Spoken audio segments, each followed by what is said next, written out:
اور یہ کام جب تک نہیں کریں گے لوگ ان کو اٹھا کے باہر کر دیں گے. میگا پروجیکٹس کی آڈٹ کرتے رہیں, میگا ٹرانسپورٹیشن پروجیکٹس کی, پھر تو کوئی مسئلہ نہیں ہے, کر لیں شوق سے, کوئی نہیں, اچھی بات ہے, آپ کی کریڈیبلٹی اسٹیبلش ہوگی. ان کو خاموشی سے کریں. اب باقی آگے وے فارورڈ بتائیں کہ ہم نے کرنا کیا ہے, اناؤنس کریں پروجیکٹس, ہیلتھ میں کریں, ایجوکیشن میں کریں, اور جہاں ان کا دل کرتا ہے کریں. لیکن یہ تو اگر انہوں نے, ان کا خیال ہے کہ 5 سال ہم لوگوں کو کرپشن کی سٹوریاں سنا کے کہ ہم یہ پکڑنے جا رہے ہیں, وہ پکڑنے جا رہے ہیں, یہ پتہ نہیں کتنے 200 ارب ڈالر کی بات کر رہے ہیں, اگر یہ 1 ارب ڈالر بھی لے آئیں 1 سال کے اندر تو میرا خیال ہے ان کو انعام دینا چاہیے. چلیں تو یہ جو سٹوریوں میں ہم ان کی بیوقوف نہیں بنیں گے. اچھا نبیل قبول صاحب, سر ایک تو حماد صاحب کہہ رہے ہیں کہ ہم جو فیصلے لے رہے ہیں کابینہ میں, یہ بتا رہا ہے کہ جی اب نئے رولز ہوں گے گیم کے, ترجیحات کیا رہیں گے حکومت کی, اور بہرحال یہ ثوابدیدی فنڈ ختم کر دیے, پی ٹی وی کے اوپر اپوزیشن کی سینسرشپ ختم کر دی, آپ کی اپنی جماعت کا نمائندہ اس میں ہوگا, نون لیگ کا نمائندہ ہوگا ایڈیٹوریل بورڈ میں. تو سر یہ ایسی چیزیں نہیں ہیں جو ماضی میں نہیں ہوئی, تو یہ ایک چینج کی نشاندہی نہیں کر رہی؟ پی ٹی وی کے اندر مجھے بتائے چینج لانے سے ایک غریب عوام کو کیا 2 وقت کی روٹی زیادہ مل جائے گی؟ آسٹریٹی ڈرائیو کی یہ بات کرتے ہیں, ثوابدیدی فنڈ کی میں ان کو ذرا بتا دوں, ان کو تو یہ بھی نہیں پتا ہے کہ ایم این اے کو ڈسکریشنری فنڈ نہیں ملتا ہے, صرف منسٹرز کو اور پرائم منسٹر کو اور چیف منسٹر کو ملتا ہے. ایم این اے کو تو صرف سیلری ملتا ہے اور ٹی اے ڈی اے ملتا ہے. آپ یہ ایم این ایز آپ کو پتہ ہے کیا کرتے ہیں؟ یہ ایم این ایز کے جو یہ اسٹینڈنگ کمیٹی ہوتا ہے, جس کا جو چیئرمین ہوتا ہے, وہ چیئرمین اسٹینڈنگ کمیٹی ہر مہینے ایک میٹنگ بلاتا ہے جس میں 20 سے 25 ایم این ایز آتے ہیں, اور وہ لاکھوں روپے ٹی اے ڈی اے لیتے ہیں, اور مہینے میں روزانہ اس طرح کی میٹنگز ہوتی ہیں. آپ اس کے اوپر نظر رکھیں کہ اسٹینڈنگ کمیٹی کی میٹنگ جو ہے اس پہ کتنا پیسہ خرچ ہوتا ہے, نیشنل اسمبلی کی کارروائی کے اوپر کتنا پیسہ ڈیلی خرچ ہوتا ہے, ایک ایم این اے جو ہے اس کے اوپر کتنا خرچ ہوتا ہے. ایم این اے دیکھیں نا, ایم این اے تو وہ بھی بنے ہیں جن کے پاس کچھ مطلب ان کے گھر میں چولہے نہیں جلتے تھے, وہ ایم این اے بن گئے. ہم نے دیکھے, میں جب ایم این اے 2002 میں تھا, جو ایم ایم اے کے 2-4 ایم این ایز تھے جو مولوی صاحبان تھے, ان کے پاس اپنا گاڑی نہیں تھا, وہ بیچارے پیدل چل کے پارلیمنٹ لاجز سے آتے تھے اور وہ آ کے بیٹھتے تھے. دیکھیں آسٹریٹی ڈرائیو کے لیے بہت سارے اور طریقے کار ہیں. اچھی بات ہے آپ کہتے ہیں کہ گاڑی, لیکن صرف کرٹیسزم نہیں ہونا چاہیے, آپ سجیسٹ کریں انہوں نے اگر بجٹ ری اسٹرکچرنگ کرنی ہے کہاں سے شروع کریں؟ دیکھیں سب سے پہلے جو لوٹا ہوا پیسہ جو یہ کہہ رہے ہیں کہ نواز شریف نے یا پولیٹیشینوں نے باہر رکھا ہے دبئی میں, صرف یہ بھی جانتے ہیں, آپ بھی جانتے ہیں, میں بھی جانتا ہوں, دبئی کے اندر اس وقت پولیٹیشنز کا بلینز اور بلین ڈالرز کا انویسٹمنٹ ہے. سب سے پہلے تو آپ وہ واپس لے کر آئیں. اگر آپ کو اتنا شوق ہے ای سی ایل میں نام ڈالنے کا, نواز شریف کا, مریم نواز کا, تو آپ ان کے بھی نام ای سی ایل میں ڈالیں جن کے باہر جو ہے جائیدادیں ہیں, باہر بزنس ہے, اور انہوں نے ڈکلیئر نہیں کیا ہے. یہ تو میں صرف آپ کی جماعت بھی کہتی تھی نا ای سی ایل میں نام ہونا چاہیے, اب تو ڈل گیا سر, دیکھیں اپریشیٹ کریں نا سر. میں تو کہتا ہوں کہ پھر سب کا ڈالیں نا, اکراس دا بورڈ اکاؤنٹیبلٹی ہونا چاہیے. ہم تو یہ چاہتے ہیں کہ پاکستان اس وقت فائنینشیل کرائسس سے جا رہا ہے. 3 مہینے کا صرف آپ کے پاس ٹریجری میں فنڈز پڑے ہوئے ہیں, آپ کو دیوالیہ ہونے کا خطرہ ہے, آپ اس وقت گرے لسٹ میں ہیں, آپ خدا نہ خواستہ بلیک لسٹ میں آ جائیں گے تو آپ کا کیا ہوگا؟ چلیں سر میں بریک, یہ جو آپ کہہ رہے ہیں اتنے مایوس کن حالات, ذمہ دار کون ہے؟ مجھے آدھے جملے میں اگر بتا دیں. یہ ذمہ دار حکمران جو پہلے رہے ہیں حکمران, مسلم لیگ نون کی حکومت. ٹھیک ہے, ایک بریک لیتے ہیں ناظرین, ایک بریک کے بعد واپس آتے ہیں, اس نقطے کو آگے بڑھاتے ہیں, ہمارے ساتھ رہی.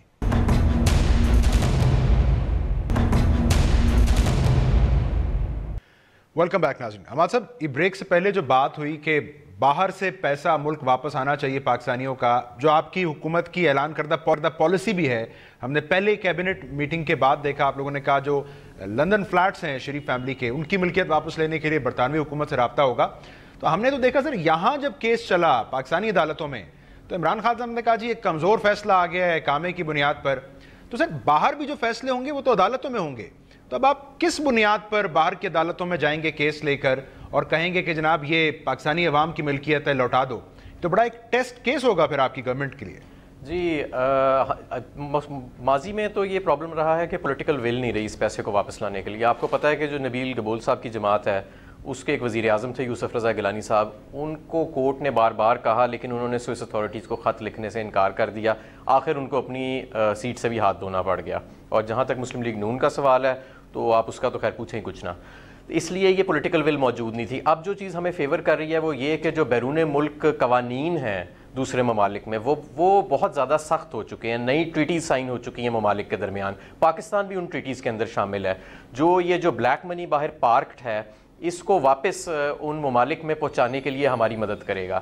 تو یہ اب وہ قوانین نہیں رہے جو آج سے شاید 10 سال پہلے ہوتے تھے کہ سوئس اتھارٹیز بھی نہ کچھ پوچھتی تھیں نہ بتاتی تھیں, یا جو دوسری مڈل ایسٹرن کنٹریز ہیں یا یورپین کنٹریز ہیں وہاں پہ وہ سب اب ایک ٹریٹیز کے انڈر چل رہے ہیں, اور وہاں پہ جو قوانین سخت سے سخت ہوتے جا رہے ہیں منی لانڈرنگ کے حوالے سے, اس سے میں سمجھتا ہوں کہ پاکستان کی ریاست کو بڑا فائدہ پہنچے گا. حماد صاحب جن کو فجر آپ کہتے رہے ہیں وہی اعداد و شمار حقیقی اب عوام کے سامنے لانے ہوں گے. نبیل قبول صاحب, سر لندن فلیٹ کی ملکیت واپس لینی ہے پاکستانی حکومت نے, تو اب بھلے یہ پیناما کیس کھل جائے پھر برطانیہ میں بھی, نواز شریف صاحب کی بے گناہی کا کوئی امکان تو نہیں ہے نا, کیونکہ آپ کی بات میں کہتی ہے اب بچ نہیں سکتے یہ سب, تو پھر تو بھلے وہاں بھی کیس چلے.